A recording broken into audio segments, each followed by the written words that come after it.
Ustedes, como dijo Pablo, siempre los tengo en mis oraciones. Así que todos mis hermanos que desde el año pasado no los había visto, muchos de ellos, los tengo en este día aquí y me alegra, me regocijo de veras de tenerles a todos. Bienvenidos a la casa del Señor. Mis queridos, quiero que abramos la Biblia y vamos a ir al libro de los Hechos. Y yo quiero compartirles a ustedes en el capítulo 9 del libro de los Hechos. Vamos a hablar de este hombre que mucho hablamos de él en la Biblia, porque es el que más escribe entre todos los apóstoles y hombres que escribieron en la Biblia, especialmente en el Nuevo Testamento. Fue el que más escribió, el apóstol Pablo. 13 cartas, nada menos. Y yo quiero hablarles en este día, en el capítulo 9 del libro de los Hechos, que es donde Pablo se encuentra con el Señor Jesucristo camino a Damasco, dice la Biblia, ¿verdad? Capítulo 9. Y vamos a titular este mensaje, le vamos a poner así como para que quede ahí el récord: ¿religión o salvación? Como una pregunta, ¿verdad? Así le vamos a poner.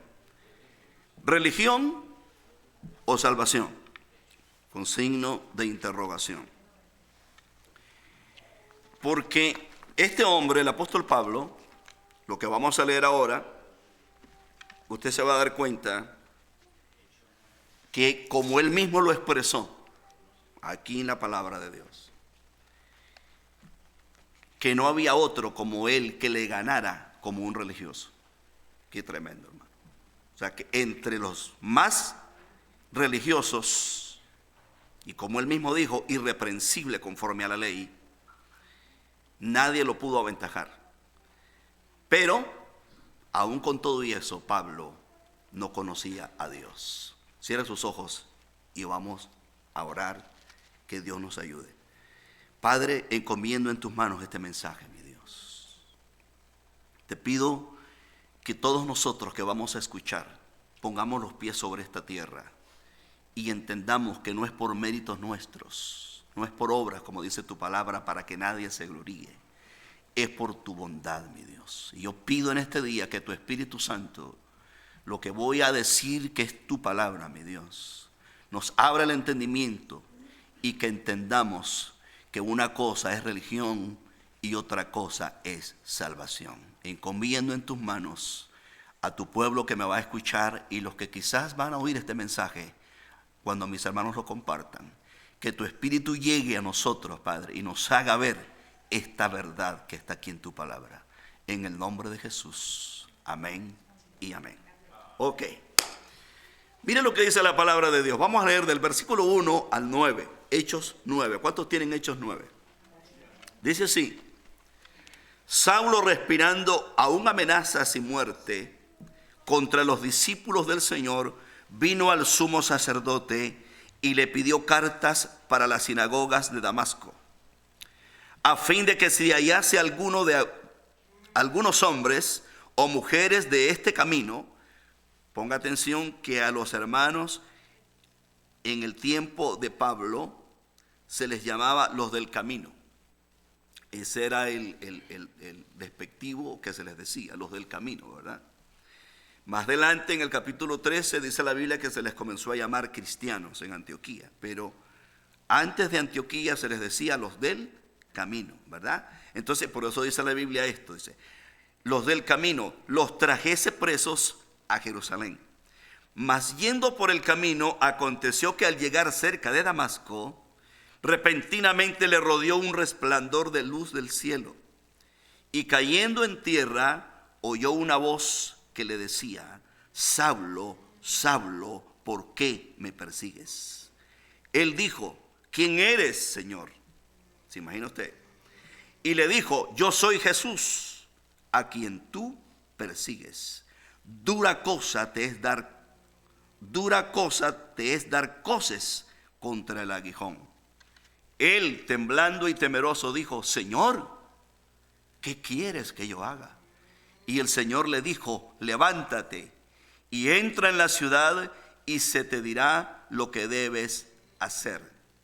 Y los hombres que iban con Saulo se pararon atónitos, oyendo a la verdad la voz, mas sin ver a nadie. Vamos a leer hasta el 9. Entonces Saulo se levantó de tierra y abriendo los ojos no veía a nadie, así que llevándole por la mano le metieron en Damasco. Y leo el 9, donde estuvo 3 días sin ver y no comió ni bebió. Lo que quiero compartir con ustedes es algo que podríamos decir como hispanos, como latinoamericanos, como nos dicen, tiene que ver con todos nosotros. Escuchaba a un conferencista español que él se llama César Vidal, muy bueno por cierto, ¿verdad? Es cristiano y él da conferencias. Y en una de las conferencias que le escuché a este hermano, dice él que en uno de esos momentos que él estaba ahí en una conferencia, le preguntaron, porque él es un hombre periodista, es abogado, es un historiador, tiene 4 doctorados, es un hombre eminentemente educado y muy inteligente. Pues dice de César Vidal que en una de esas reuniones le preguntaron que cuál iba a ser el próximo papa después de la renuncia de Benedicto, que por cierto pues murió, ¿verdad? Y como una opinión le preguntaron a César Vidal. Y él dijo, yo creo que el próximo papa va a ser un hispano, dijo así. Y le dijeron, ¿y por qué? ¿Por qué? Bueno, porque Latinoamérica, entre todos los continentes del mundo, es el único continente, especialmente de México para allá, dijo así él, donde predomina la religión, hablando en general, ¿verdad? Pero está ocurriendo un fenómeno, dijo César Vidal, que el cristiano que se llama evangélico, o el protestantismo, como le dicen ellos, está tomando mucho terreno en Latinoamérica. Y se necesita, dijo César Vidal, según ellos, lo que es la cuna religiosa allá en el Vaticano, se necesita un papa que hable la lengua que se habla ahí, que es el español, que vaya y logre cómo lograr que se pare eso, que deje de avanzar el protestantismo. Porque nosotros como hispanos, y por eso digo como hispanos, como latinoamericanos sobre todo, somos muy religiosos. ¿Por qué lo digo? Porque casi todos nosotros, si yo les hago una pregunta a todos ustedes, yo creo que casi la mayoría, a excepción de mi hermano Kit y quizás mi hermana Ruth, que no son hispanos, todos nosotros, de alguna manera, no me van a dejar mentir, nos hemos criado en cuna religiosa. ¿Cuántos levantan la mano? Que nos han enseñado tradicionalmente a ir a la iglesia, a hacer todos los ritos que usted ya conoce. Pero la pregunta más grande que nos hacemos es, y hay que ser honestos con nosotros mismos, porque Dios nos conoce perfectamente bien. ¿Será que usted y yo, que hemos nacido ahí como hispanos en esa cuna religiosa, será que realmente nosotros conocíamos de Dios? No me lo diga ahora, obviamente. Es una pregunta. Pues resulta que muchas veces nosotros, y hay que ser honestos y sinceros, somos muy religiosos, practicamos cosas que hemos aprendido desde niño, pero resulta que a Dios no lo conocemos. Y es muy triste decir esto, pero es una verdad. Y voy a ponerme yo de ejemplo. para que ninguno de ustedes se sienta afectado. Yo me creía muy cristiano. Y hasta discutía, porque mi hermano fue el primero que llevó el evangelio a la casa, mi hermano mayor.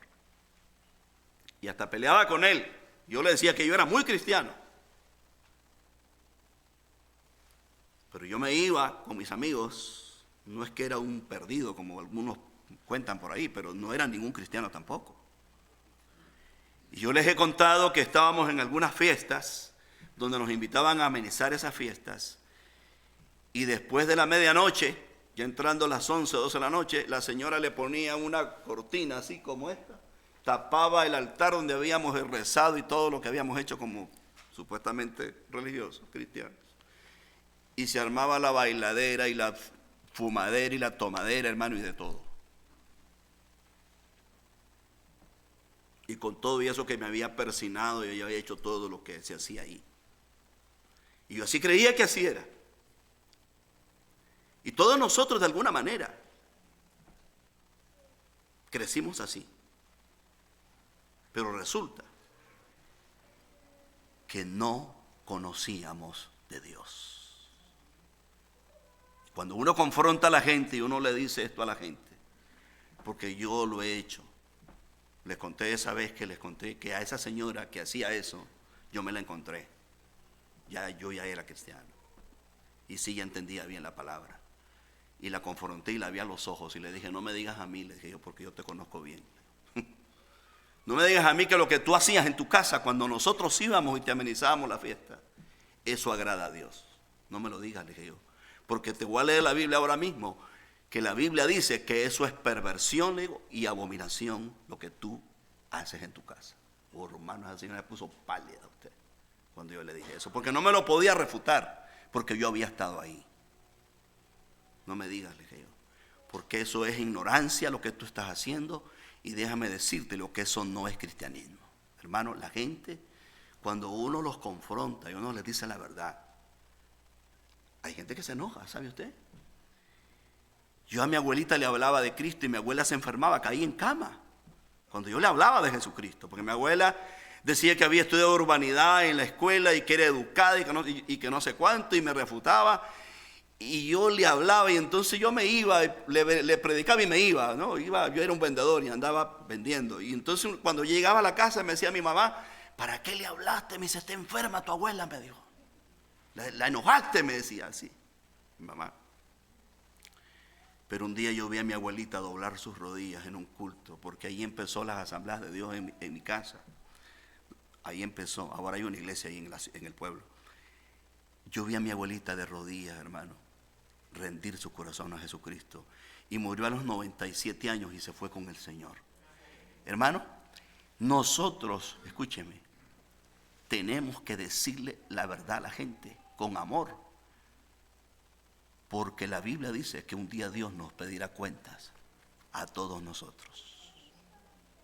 Y Pablo es un hombre que a mí me gusta, cuando de todos los apóstoles, cuando estudio la Biblia, me gusta la vida de Pablo. Porque este hombre fue el hombre, hermano, que transformó, podríamos decir, aquel continente en el tiempo de Pablo. Fue un hombre que predicó con compasión, con amor. Oiga, y nos dejó estos versos en la palabra que nos sacuden, nos conmueven.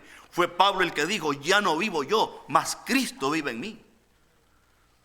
Fue Pablo el que escribió, para mí el vivir es Cristo y el morir es ganancia. Fue Pablo el que dijo, he aquí todas las cosas viejas pasaron, pero ahora son hechas nuevas en Cristo Jesús. Fue un hombre, hermano, que cuando usted lee la Biblia y ve la vida de este hombre, y mejor que lo diga él, vamos a Filipenses capítulo 3 para que vea. Este hombre, entre todos los religiosos, como él mismo lo dijo, no había quien le ganara. Vea Filipenses capítulo 3, para que usted vea que el que testifica es el mismo Pablo. Filipenses capítulo 3, específicamente el versículo 4. Le voy a leer unos versos para que vea. Pablo está testificando, le está escribiendo a los filipenses y les está contando así en pequeños rasgos su testimonio. También lo dice allá en Hechos después, en el capítulo 22, testificándole a Agripa, a los reyes, como la Biblia lo dice, que fue y le predicó a los reyes, hasta Roma llegó. Pero escucha estas palabras del mismo apóstol Pablo. Filipenses capítulo 3, verso 4. Escucha esto. Cuando él entra y comienza a hablar y a refutar la religiosidad, porque en este contexto lo que se estaba dando era que los judíos, estos fariseos, como dice la Biblia, llegaban y querían hacer a la gente que entrara en las prácticas del judaísmo y enseñarles que si no practicaban todas esas cosas que están ahí, entonces no eran salvos. Que era como quien dice, porque religión significa que usted le añade a lo que ya Dios estableció. Por ejemplo, hay religiones que enseñan esto más esto, ¿verdad? Como queriendo decir, para ser más claro, ¿verdad? Más específico. El catolicismo enseña los dogmas más la Biblia para ser salvos. Los mormones dicen el libro de Mormón más la Biblia para ser salvo. Los testigos de Jehová, las enseñanzas de José Smith más la Biblia para ser salvo. Y eso se llama religión. Pero Dios dice claro en su palabra que Él nos va a juzgar no por inventos de hombres, sino que nos va a juzgar por este libro. ¿Cuántos alaban la gloria del Señor? Por lo que aquí está escrito. No hay que añadirle más, porque Cristo ya dio su vida en la cruz, ya murió, ya pagó el precio y Él es el dador de la vida. Por lo tanto, no le añada más. Y Pablo, oiga lo que dice a estos que querían introducir en la iglesia de los filipenses, y no solo ahí, en otras iglesias, que había que practicar cosas que habían quedado abolidas, más recibir a Jesús como Salvador. Y Pablo llega y les dice, oiga, verso 4, les dice, aunque yo tengo también de qué confiar en la carne, les dice Pablo. Si alguno piensa que tiene de qué confiar en la carne, yo más. Mire la lista que da. Circuncidado al 8º día, conforme a lo que enseñaba la ley. Del linaje de Israel, oiga eso, de la tribu de Benjamín, hebreos de hebreos, en cuanto a la ley, fariseo. ¿Y por qué hace énfasis en él, en la palabra fariseo? Porque entre todo lo que el judaísmo creía, la secta más celosa y la secta más cuidadosa de guardar todo eran los fariseos. Y por eso Pablo dice, en cuanto a la ley, fariseo, o sea, no había otra. Y dice el 6, en cuanto a celo, perseguidor de la iglesia. En cuanto a la justicia que es por la ley, o es en la ley, oiga lo que dice Pablo, irreprensible. No había otro, en otras palabras, que se parara al lado de Pablo. Porque Pablo podía decirle, yo, conforme a la justicia que es por la ley, no me vas a hallar una falla. Qué tremendo, hermano. Irreprensible. Pero escuchen, Pablo dice, pero cuantas cosas eran para mi ganancia, las he estimado como pérdida por amor de Cristo. Y ciertamente aún estimo todas las cosas como pérdida. Como pérdida. Por la excelencia del conocimiento de Cristo Jesús. Oiga, mi Señor, por amor del cual lo he perdido todo y lo tengo por basura para ganar a Cristo. Ahora yo lo voy a hacer volver a Hechos 9. Vaya a Hechos 9. ¿Dónde empezamos? Fíjese. Pablo se encuentra con Jesucristo en el camino a Damasco. Y Pablo va con cartas de los sacerdotes de Jerusalén, porque Damasco ya es Siria. Y hasta la fecha así es. O sea, Damasco es la capital de Siria.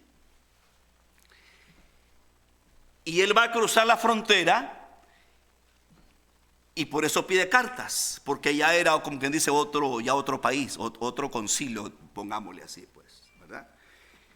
Y Pablo era tan celoso que ya había encarcelado en Jerusalén, según dice la Biblia, a los que seguían este camino, que así se le llamaba, ¿verdad? El camino, a los cristianos. Pero el celo de Pablo era tan terrible que fue y pidió cartas, eso dice Hechos 9, para cruzar Damasco y llegar a las sinagogas de Damasco con la autorización de los sacerdotes para encarcelar y como dice él, azotar, porque Pablo participó en eso. Dice que azotaba a los cristianos y los encarcelaba y hasta los mataban, porque Esteban fue uno de ellos y Pablo estaba ahí y consistió en su muerte, dice la Biblia. Y cuando Pablo va camino a Damasco, que lo leímos en Hechos 9, ¿qué sucede? Dice la Biblia que un resplandor del cielo lo rodea. Él va con sus hombres ahí que lo acompañan, pero Pablo es el que recibe el impacto, hermano, qué increíble. El impacto de aquella luz celestial. El hombre cae, pues no se sabe si iba a caballo. Algunos predicadores pues dicen eso, la Biblia no lo dice. Pero lo que sí dice la Biblia es que cayó por tierra. Cayó por tierra Pablo y oyó una voz que le dijo: Pablo, ¿por qué me persigues? Y Pablo le pregunta y le dice: Señor, ¿quién eres? Y la voz le responde: yo soy Jesús, a quien tú persigues. Y escúcheme lo que le voy a decir. En el celo de Pablo, mis queridos hermanos, como religioso, él creía que con lo que él hacía, que era irreprensible conforme a la justicia de la ley, que nadie le pudo ganar, nadie le pudo aventajar, y que lo que estaba haciendo de encarcelar y torturar, como dice la Biblia, de azotar a los cristianos y encarcelarlos, que eso agradaba a Dios. Y yo se lo digo, viendo la vida de Pablo, lo hacía de todo corazón. Él creía que estaba defendiendo a Dios y su causa, y hasta la vida podía dar por eso. Qué peligro de ser un religioso.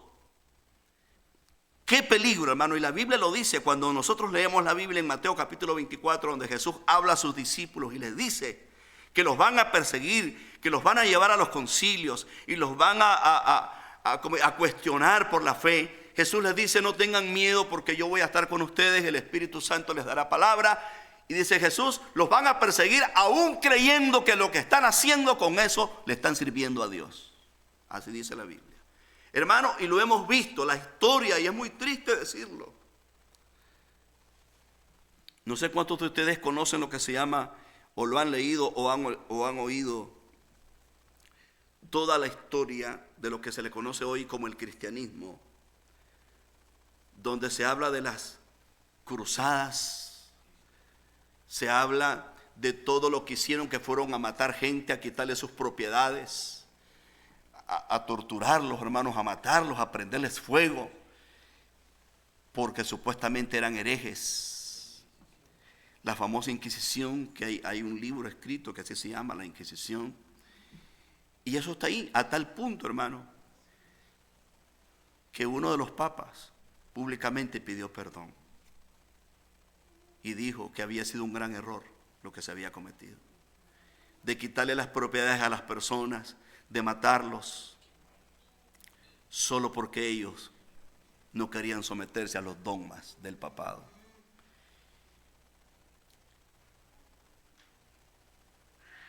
Qué increíble. Y cuando yo me acuerdo hace unos años que yo estaba estudiando en mi ciudad, que leí un libro que se llamaba Manifiesto Comunista, escrito por Carlos Marx. Carlos Marx decía ahí en uno de sus capítulos que la religión era el opio de los pueblos. Y cuando yo leí eso, yo pregunté que qué era opio, porque yo no sabía que era opio, obviamente. Ustedes me explicaron, ¿verdad? Pero después entendí que cuando Carlos Marx decía que la religión era el opio de los pueblos, Carlos Marx no se estaba refiriendo a un cristianismo como el que Jesús predicó, ¿verdad? Porque Carlos Marx obviamente nunca tuvo esa luz, así como usted y yo la tenemos. Él se estaba refiriendo, cuando Karl Marx escribe ese libro, en el contexto histórico que lo escribe, se está refiriendo y está hablando del catolicismo prácticamente. Y cuando él ve todo lo que hizo la religión, que le quitaron las propiedades a la gente, que los mataron, los persiguieron, les pegaron fuego, hermano, los quemaron en la hoguera, solo porque no creían los dogmas que ellos querían que se respetaran. Los mataron. Entonces Carlos Marx dijo, eso es el opio de los pueblos. A eso se estaba refiriendo Carlos Marx. Y entonces, cuando usted ve en la Biblia a un hombre así como Pablo, que en su celo es capaz de hacer todo lo que hizo, pero se encuentra con Cristo en el camino y Cristo le dice, ¿por qué me persigues, Pablo? Pablo reacciona y le dice, ¿quién eres, Señor? Y ahí Pablo se da cuenta que él era un religioso, pero que no conocía a Dios. Y qué triste es, hermano, cuando nosotros en nuestra mente o en nuestro corazón nos entregamos a una religión y nos volvemos dogmáticos. Y es increíble que la gente nos abre la Biblia, por ejemplo, y nos dicen, mire lo que aquí dice la Biblia, y nos predican y nos ponen de todo ahí, claro. Y usted viene y dice, pero es que yo voy a morir en la religión de mis padres. Yo voy a morir en la religión de mis abuelos, porque a mí me lo han dicho, por eso se lo digo. Yo le hago una pregunta a usted, como se le ha hecho a la gente. Si sus abuelitos o sus padres estuvieran vivos y alguien les hubiera predicado la palabra de Dios y les hubiera abierto el evangelio y les hubiera enseñado, ¿cómo sabe usted que sus padres y sus abuelos hubieran rechazado el evangelio? ¿Cómo sabe usted? ¿Por qué tiene usted que estar apegado a algo que ahora usted sabe que eso no es verdad? Que la Biblia ahora se predica, se enseña por todas partes, porque dice la Biblia que es un testimonio que se va a dar por todas partes, porque entonces Dios nos va a juzgar conforme a lo que nos han predicado y a lo que nos han enseñado.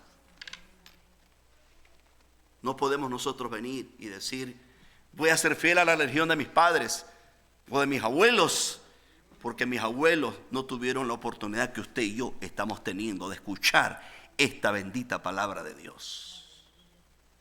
Ellos serán juzgados, dice la Biblia, de acuerdo a su conciencia, de acuerdo a lo que vivieron, pero usted y yo, escúcheme, y aquí no estamos nosotros haciendo nada por entretenerlo a usted, por favor. Usted y yo, dice la Biblia, allá en Hechos capítulo 17, el verso 30 y 31, dice que usted y yo seremos juzgados por Jesucristo, al cual Dios designó al levantarlo entre los muertos y lo ha puesto para que nos juzgue. Y usted y yo seremos juzgados por eso, por lo que usted está escuchando. ¿Cuántos alaban la gloria del Señor? Nuestros padres y nuestros abuelos van a ser juzgados de otra manera, porque no oyeron este evangelio. Yo no puedo venir a decir que yo voy a ser fiel a la religión de mis padres, porque la Biblia dice que cada uno dará cuenta de sí. Bendito sea el Señor. ¿Cuántos alaban al Señor? Y para terminar, hay una buena ilustración en la Biblia, que muchas veces usted puede estar en la iglesia, puede ser miembro de una denominación, puede hasta ministrar en la iglesia, puede participar en la iglesia y puede que usted no conozca a Dios. Hay un caso en la Biblia. Vaya al libro de Primera de Samuel, para que vea. Primera de Samuel capítulo 3. Con esto terminamos. Es una ilustración que encontramos aquí. Con una madre muy bien intencionada, que a su hijo lo enseñó desde chiquito, lo dedicó al Señor, incluso se lo pidió al Señor desde el vientre, se lo entregó al Señor, lo llevó a la iglesia y lo dejó en la iglesia. Servía en el templo, pero la Biblia dice que no conocía a Dios. Y este es Samuel. Primer libro de Samuel, capítulo 3. Vea usted. Y esto es peligroso, que usted esté aquí con nosotros que usted participe con nosotros, que usted haga todo lo que hace dentro del templo, hablando de estas paredes, y que al final Dios le diga, who are you, como decimos nosotros aquí en inglés. ¿Quién eres tú? Hermano, es muy serio esto, déjeme decirle, es muy serio. El venir a la iglesia no lo hace usted ser cristiano. El estar congregado aquí no lo hace usted ser cristiano. El tener una Biblia tampoco lo hace ser cristiano, porque para su conocimiento los hechiceros y los brujos tienen la Biblia. Y hay gente que va a consultarlos y dice, y fíjese que tenía la Biblia y leyó el Salmo 91, porque ese Salmo 91 todo el mundo lo conoce. Pero no son salvos ni son cristianos los hechiceros. Vea lo que dice la Biblia, primer libro de Samuel, capítulo 3. Voy a leer unos pocos versos. Capítulo 3, voy a leer desde el versículo 1 hasta donde yo me pare. Dice, el joven Samuel ministraba a Jehová en presencia de Elí. Oiga eso. El joven Samuel ministraba a Jehová en presencia de Elí, el sacerdote. Y la palabra de Jehová escaseaba en aquellos días. No había visión con frecuencia. Y aconteció un día que estando Elí acostado en su aposento, cuando sus ojos comenzaban a oscurecerse, de modo que no podía ver, Samuel estaba durmiendo en el templo. Oiga, allí vivía. El muchacho allí vivía. Durmiendo en el templo de Jehová, donde estaba el arca de Dios. Y antes que la lámpara de Dios fuese apagada, verso 4, Dios llamó a Samuel y él respondió, heme aquí. Y corriendo luego a Elí dijo, heme aquí, ¿para qué me llamaste? Dijo el joven Samuel. Y Elí le dijo, no te he llamado, vuelve, acuéstate. Y él se volvió y se acostó. Y Jehová volvió a llamar otra vez a Samuel. Y levantándose Samuel vino a Elí y le dijo, heme aquí, ¿para qué me llamaste? ¿Para qué me has llamado? Y él dijo, hijo mío, yo no te he llamado, vuelve y acuéstate. Y oiga lo que dice el 7. Y Samuel no había conocido aún a Jehová, ni la palabra de Jehová le había sido revelada. Samuel estaba en el templo, y escúcheme lo que le voy a decir, y los padres de familia abran bien los ojos, los que están aquí. Ana había dedicado a Samuel desde el vientre, se lo había pedido a Jehová porque era estéril, usted conoce la historia. Y dijo, este niño será tuyo, y Dios se lo concedió. Y Ana le hizo un trajecito de sacerdote. Dice que y se lo llevaba cada año porque la iba creciendo y ya le quedaba corto. Entonces, porque era hasta abajo. Entonces ella le llevaba cada año uno nuevo. Porque el muchachito obviamente iba creciendo, ¿verdad? Y lo llevó al templo, lo dedicó al Señor, se lo entregó ahí al Señor. Pero Samuel, él decía, bueno, mi mamá me habla de Dios. Yo me imagino que desde chiquito, desde que él nació, Ana le decía, hijo, yo era estéril, no podía tener hijos, y yo oré por ti, y Dios me bendijo y bueno, y se lo contaba el testimonio, yo me imagino, ¿no? Y yo te dediqué al Señor, así que vas a tener que ser sacerdote del Señor, porque yo te entregué. Y aquel niño, ¿verdad? Me imagino yo, él obedeciendo a su madre, porque usted sabe, pues era un niño, pero él no conocía a Dios. Y oiga lo que le voy a decir, por eso le dije a los padres, ponga atención. Hay que traer a los niños a la iglesia, buenísimo. Hay que enseñarles la palabra de Dios, excelente. Estábamos aquí orando el viernes por los hijos, y un hermano dijo, oremos por los padres, ¿verdad? Porque los padres obviamente tenemos que hacer esa parte. Dice la Biblia que repitamos la palabra de ellos todo el tiempo. Amén. Traigámonos al culto. Démosles buen testimonio. Fantástico. Pero escúcheme lo que les voy a decir. Pero esto no se trata de religiosidad. Tú no vienes aquí por complacer a tu padre o a tu madre. Tú no estás aquí porque tu mamá te ha enseñado a venir a la iglesia, y eso está bien. Tiene que llegar un momento en que tú debes de establecer tus convicciones y quedarte y decirle, Señor, yo vengo porque mi madre me trae, mi padre me trae y me ha enseñado tu palabra, y yo vengo por complacerla a ella, pero yo no te conozco, Señor. Yo te necesito, Señor. Tú tienes que convertirte, tú tienes que hacer tu propio altar, tú tienes que venir delante de Dios, arrodillarte y decirle: Señor, yo te necesito. Mi mamá es linda, mi padre es lindo, me han enseñado, tú debes de existir porque yo veo el testimonio de mi madre y mi padre, pero yo te necesito. Tú tienes que hacer tu propia decisión. ¿Cuántos alabamos la gloria de Dios? Porque yo puedo, escúcheme, yo puedo estar aquí, hermano, puedo servir, puedo hacer todo lo que se hace. Y de hecho que lo hemos visto. Leí el testimonio de un hombre, escúcheme, de un hombre que tocaba el piano en una iglesia y había sido homosexual todos esos años. Cuando llegó un predicador a esa iglesia y comenzó a predicar un mensaje parecido al que estoy predicando, este hombre cayó de rodillas y se arrepintió. Le dijo: Señor, yo he estado aquí en este altar fingiendo, pecando, pero hoy me convierto, hermano. Después de muchos años, ese momento ese hombre realmente conoció al Señor. Nosotros podemos hacer cualquier papel, pero una cosa es ser religioso, una cosa es hacer cosas en la iglesia y hacerlas muchas veces obedeciendo a nuestros padres, obedeciendo a alguien, complaciendo a alguien.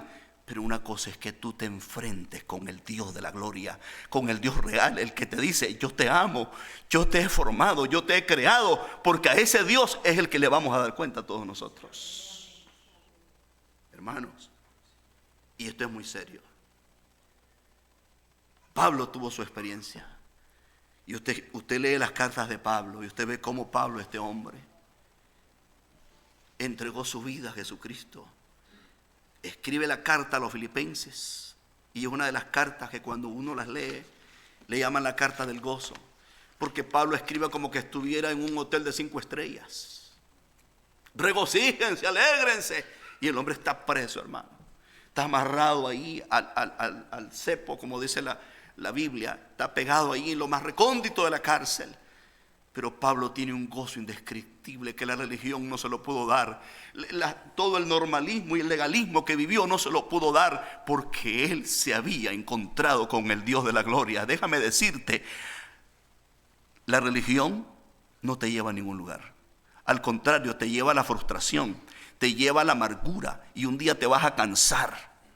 Pero la relación con Dios es orgánica. Uno la vive todos los días, uno lo disfruta y uno se goza con Dios, porque no es religión, es esa relación orgánica con el Dios de la gloria, con el que murió en la cruz, porque Él está vivo y Él te ama y te quiere ayudar. Gloria al Señor. Yo quiero que tú me entiendas que yo vengo de ahí. Yo vengo de ahí. Yo fui religioso y me creía muy cristiano. Hasta peleaba. Pero no conocía a Dios. Hasta que un día me hablaron de Cristo. Y yo caí de rodillas y le pedí perdón a Dios. Porque es peligroso, hermano, óigame, peligroso ser religioso. Porque te crees muy grande, te crees que te lo mereces todo. Pero déjame decirte, la Biblia dice que nuestras justicias, dice el profeta, son como trapos de inmundicia. Solo hay uno que pagó por ti y por mí, que se llama Jesucristo. Y es el único que te puede perdonar y te puede salvar. Vamos a estar de pie en este día. Gloria al Señor. Y te pregunto, ¿religión o salvación?